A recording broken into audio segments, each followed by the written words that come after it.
চুন্নু সাহেব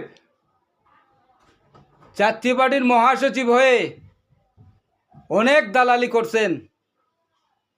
এখন ইউনূসের দালালি করবেন নাকি? পরিষ্কার কথা বলে দিয়েছি,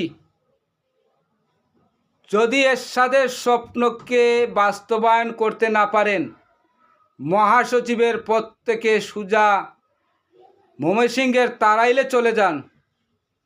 আমরা ভুলি নাই। আপনি গত নির্বাচনে, সংসদ নির্বাচনে আপনি শেখ হাসিনার ছবি লাগিয়ে, এরশাদের পরিবর্তে শেখ হাসিনার ছবি লাগিয়ে আপনি নির্বাচন করেছেন। আপনার দালালি দেশের প্রতিটা মানুষ জানে। আপনাকে তৃণমূল কোনোদিন ক্ষমা করবে না, পরিষ্কার করে বলছি। এতদিন শেখ হাসিনার দালালি